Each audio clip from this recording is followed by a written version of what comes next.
waiting list for choice, and they arrange for in-home services. In Lafayette, there's an organization called Caregiver Companion. It's a volunteer program, and there's no fee for that, but this is really, it started with Sister Veronica, and they have a lot of volunteers, but when someone is caregiving an individual in the home, but needs a break, needs to go just get the haircut, you know, do something, and needs someone to just sit with the individual and make sure that they're safe and talk with them and visit with them, then they can provide volunteers for that. Again, the volunteers do not do hands-on care, so, but that can be a great help to some people who are doing caregiving on a full-time basis. The next one I have is the private duty home health. This is an area where I have seen grown tremendously since I started working at the hospital. It used to be if someone needed private duty help, they kind of had to go see somebody at the employment office who maybe kind of specialized in that, but really we've had a lot of agencies see that as a tremendous need, and people are willing to have seen that as a great help in maintaining someone staying in their home. And I think as the more of us get older, that they're seeing what's on the horizon. So Gail and Ken, they represent home helpers, right? And so they are one of those organizations, and I'm sure they'd be happy to answer any questions. But again, there are many companies that are opening up. They usually charge somewhere, whatever in local, you know, you can kind of see what the costs are. Usually there's like a $2 minimum, but they can come in a couple hours in the morning, a couple hours in the afternoon. They're usually very flexible. It is a private pay, so Medicaid does not pay for that, Medicare does not pay for that. So that's one of the things people need to consider. But many times that's the key to having people stay in their home a little bit longer. Adult daycare. This is usually at another facility. It can be on an hourly arrangement. I think there was a program started many years ago at Heritage Healthcare by two women who owned the company at the time.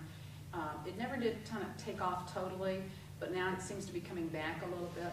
But if you think about a person who, an adult child who is caring for their parent, but they still need to work and are worried about leaving them home during the day, they can take someone to this adult daycare for however many hours they work and pay by the hour. It's usually much less expensive than like assisted living or a nursing home. And then they come and pick them up after work.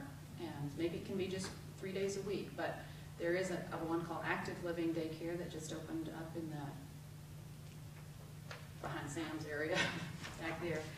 And actually, I mentioned here, our senior center, they're not a licensed adult daycare, but they almost service as adult daycare because sometimes Caravan will go and pick people up on a regular basis and come and spend the day at senior center.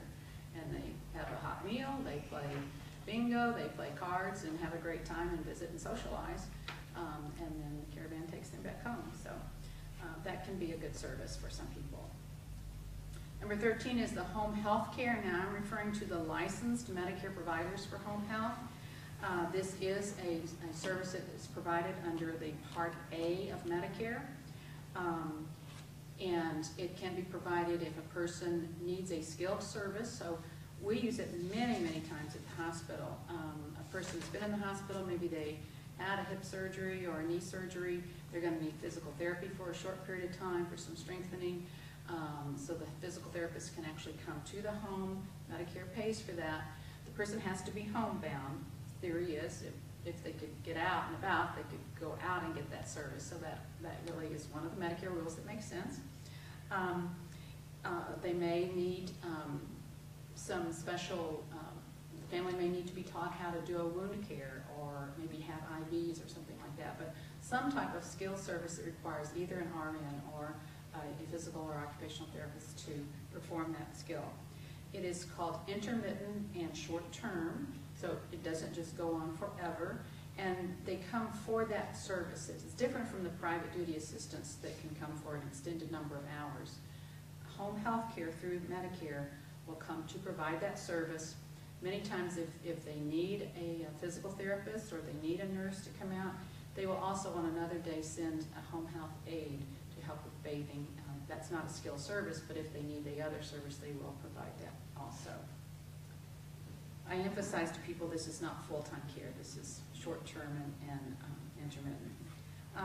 Hospice care is then for the individual, usually in the home, when the person has chosen, they have a terminal illness, they've chosen to not seek aggressive treatment, to say, you know, this is what it is. I'm not trying for any curative measures at this point, but the idea behind it is to make those last, they say 6 months, it can be extended, those last few months or time to have the quality of life for not just the individual, but for the whole family. So the service is for the whole family. They provide spiritual care, bereavement services, support for the family.